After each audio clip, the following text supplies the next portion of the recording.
एम-पी-एस-सीच्या पेपरफुटी प्रकरणामध्ये सातत्यानं सुनील गाढवे या व्यक्तीचं नाव पुढे येत आहे आणि आता ही व्यक्ती नेमकी कोणाची यावरून सुद्धा मोठं राजकारण रंगताना दिसतं आहे। एकीकडे आधी त्यांचे भाजप बरोबरचे काही फोटो हे व्हायरल करण्यात आलेले होते आणि त्यामुळे ते भाजपचाच व्यक्ती आहे, मुख्यमंत्र्यांबरोबरचा फोटो जाहीर करून मुख्यमंत्र्यांचाच माणूस आहे अशा पद्धतीचं सांगण्यात आलेलं होतं। तर आता या सुनील गाढवेचे फोटो हे शरद पवार आणि त्याचबरोबर रोहित पवार यांच्याबरोबर सुद्धा व्हायरल होताना आपल्याला बघायला मिळत आहे। आज नवनाथ बन यांनी पत्रकार परिषद घेऊन आरोप केलेले आहे की सुनील गाढवे हे रोहित पवार आणि शरद पवार यांचाच माणूस आहे।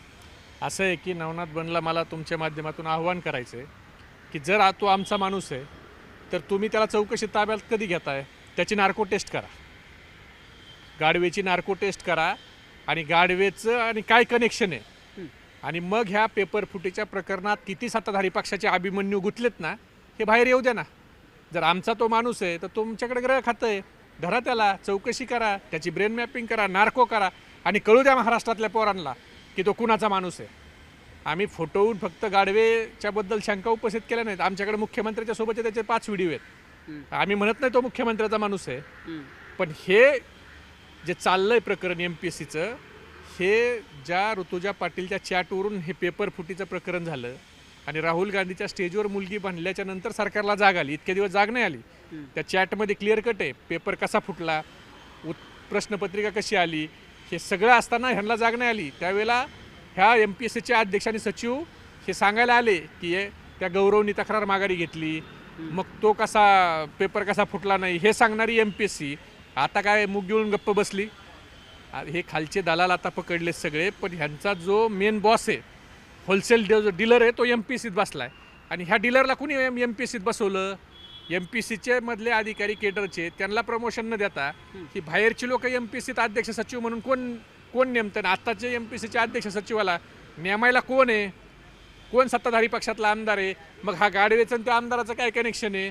मग ते आरोप करताय आता ह्या पेपर फुटीत जे अभिमन्यू ह्या चक्रव्यूहात अडकलेत हे आता मुख्यमंत्र्याची जबाबदारी ना हे बाहेर आणायचं आणि हे एम-पी-एस-सीच्या विद्यार्थ्यांचं हा फक्त राजकारणाचा विषय नाही, हा त्याच्या पुढं जाऊन महाराष्ट्राच्या जर विद्यार्थ्याचं एम-पी-एस-सी सारख्या संस्थेवरून जर विश्वास उडाला तर काय होईल याचा विचार करायची गरज आहे। तुम्ही विद्यार्थ्याच्या भविष्याशी खेळताय। आज तुम्ही पेपर रद्द केला, पण ही त्या जो आजार आहे त्याच्यावरची ही मलमपट्टी आहे, हा काय इलाज नाही। याचा जर इलाज करायचा असेल तर पहिलं तातडीनं मुख्यमंत्र्यांनी खरं तर 24 तासाच्या आत एम-पी-एस-सीच्या अध्यक्षांनी सचिवाला बदलायला पाहिजे होतं। का नाही बदललं? का तुमचे लाडके आहेत ते? लाखो विद्यार्थ्याच्या भविष्यापेक्षा तुम्हाला एम-पी-एस-सीच्या अध्यक्ष सचिवावर प्रेम आहे। उद्या उपसचिवापर्यंतचा अधिकारी आता अटक झाला आहे, त्याच्या पुढचे अधिकारी जर पदावर असले, सचिव किंवा अध्यक्ष, ह्यांची इन्व्हॉल्वमेंट जर असली तर ते पदावर असताना त्यांच्यावर काय कारवाई करणार आहे पोलीस? आणि त्यांना ज्यांनी राजकीय वरदहस्त देऊन बसवलंय हे लोक कसे सापडणार? हे जर पारदर्शक चौकशी व्हायची असेल आणि इथून पुढं हा पेपर फुटू नये असं जर मुख्यमंत्र्यांची इच्छा असेल तर त्यांनी अगोदर एम-पी-एस-सीच्या अध्यक्ष सचिवाला त्या ठिकाणी बडतर्फ करावं। गाढवेंना कसा पेपर मिळाला आहे का, नसला मिळाला तर त्यांच्या मिसेसला अगोदरच्या परीक्षेत वर्षभरापूर्वी, सव्वा वर्षापूर्वी त्यांची रँक 10,270वी होती, आता डायरेक्ट ती 10,270वी रँक ही डायरेक्ट 31वी रँक कशी झाली याचा चौकशी होणं गरजेचं आहे। आणि ह्या सगळ्या गोष्टीमुळं सत्ताधारी पक्षाच्या लोकांच्या सोबत जो त्याचा वावर आहे, मग ते अभिमन्यू पवार असतील किंवा पुण्याचे महापौर असतील, ह्यांच्यासोबतचा जो त्याचा वावर आहे, याच्यामुळं कुठंतरी एम-पी-एस-सी हे नेते मंडळी आणि गाढवे सेंटर आहे आणि इकडे विद्यार्थी, इकडे नेते आणि इकडे एम-पी-एस-सीचे अधिकारी, असं सगळं ह्या रॅकेट चालवलं जातं आहे का असा संशय हा निर्माण झालेला आहे। आणि याच्यातनं जर बाहेर पडायचं असेल तुम्ही त्याची चौकशी करा ना। तुम्ही थेट आरोप करताय की हा जो गाढवे आहे या गाढवे बरोबर आमदार अभिमन्यू पवार आणि पुण्याच्या महापौर यांची पण इन्व्हॉल्वमेंट आहे। माझं काय म्हणणं आहे, ह्यांची चौकशी करा ना। आज शंका साहजिक आहे ना, उद्या मी जर एखाद्या प्रकरणात आलो, आज तुम्ही रोहित पवारांच्या सोबतचे किंवा पवार साहेबांच्या सोबतचे फोटो दाखवून तुम्ही त्यांचा राईट हँड म्हणताय, आमची तर मागणी ना मग त्याची चौकशी करा। का तुम्ही त्याची चौकशी करत नाही? त्याची चौकशी व्हायला पाहिजे ना। आणि त्याची चौकशी करून हे जे सिंडिकेट आहे ना हे फार सरळ आहे।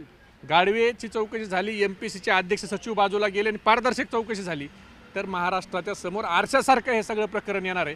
पण हे सरकारला आणायचं आहे का चक्रव्यूहातले कुणी अभिमन्यू सापडू नयेत अशी सरकारची इच्छा आहे, हे येणाऱ्या काळात कळणार आहे. पण मुख्यमंत्र्यांनी सुद्धा आज नवनाथ बन यांनी जे फोटो दाखवून आरोप केलेले आहे, कुठेतरी त्या आरोपांचं समर्थन केलेलं दिसतंय. या संपूर्ण प्रकरणामध्ये सुनील गाढवे नेमका कोण आहे, त्याचा कोणाशी संबंध आहे, याचा सगळा खुलासा हा संपूर्ण महाराष्ट्राला नवनाथ बन यांनी केला आहे असं मुख्यमंत्री म्हणतात. मुख्यमंत्री महोदय जर असं स्टेटमेंट करीत असतील तर मला वाटतं हे दुर्दैवी आहे. हे मुख्यमंत्री साहेबाच्या सोबतचे नवनाथ बनचे, आपलं ते गाढवेचे पत्नीचे फोटो आणि व्हिडिओ किती दाखवू तुम्हाला मी फोटो आणि व्हिडिओ? तुम्ही गृहमंत्री आहेत, सरकार तुमच्याकडे.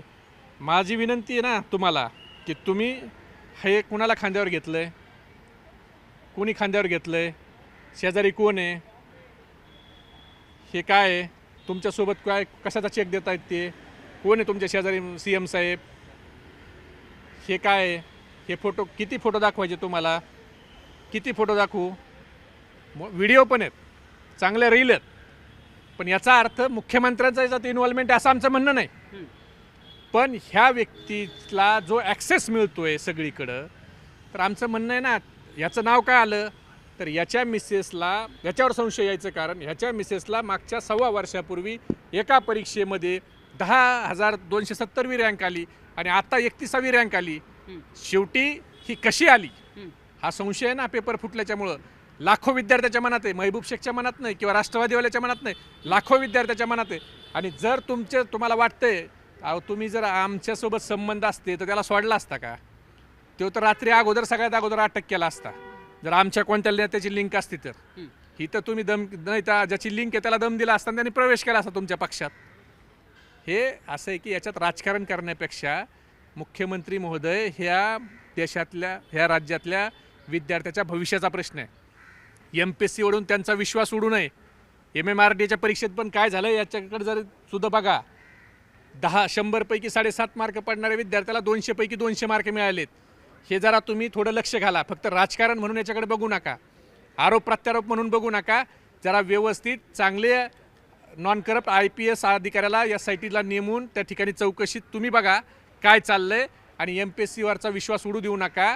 आणि नवनाथ बनला माझं जाहीर आव्हान आहे, तो आमच्या जवळचा आहे, तर तुम्ही त्याच्यावर कारवाई कधी करणार, त्याची चौकशी कधी करणार हे तुम्ही सांगा. का तो एकदम क्लीन आहे का तसं सांगा. आमच्यासोबतचा माणूस क्लीन आहे आमच्यासोबत असला म्हणून, आणि मग नेमका तो आमच्यासोबतचा माणूस आमचा राईट हँड मग तुमच्या मुख्यमंत्र्यासोबत काय करतोय, तुमच्या अभिमन्यू पवारांच्यासोबत काय करतोय, तुमच्या पुण्याच्या महापौरांच्यासोबत काय करतोय, आमचा माणूस आहे ना.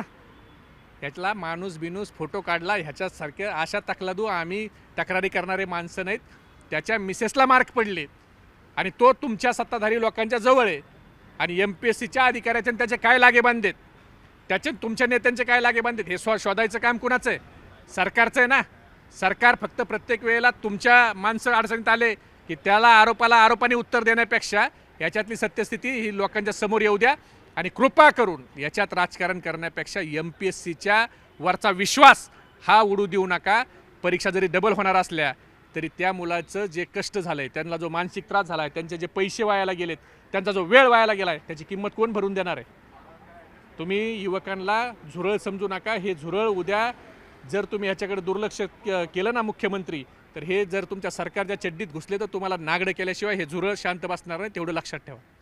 धन्यवाद आमच्याशी संवाद साधल्याबद्दल. आपण पाहतोय की हे होते महबूब शेख, ज्यांनी या ठिकाणी स्पष्ट केलं की या प्रकरणामध्ये राजकारण करण्यापेक्षा या प्रकरणाच्या मुळाशी जा, मुलांच्या भवितव्याच्या दृष्टीनं तेच महत्त्वाचं आहे. परीक्षा जरी रद्द झाली असली तरी मुलांना या प्रकरणामुळे जो मनस्ताप झालेला आहे त्या मनस्तापाचं उत्तर काय, असा प्रश्नसुद्धा त्यांनी या ठिकाणी उपस्थित केला आहे. व्हिडिओ जर्नलिस्ट सचिन कुबडेसह प्रणाली कापसे, न्यूज 18 मराठी, मुंबई.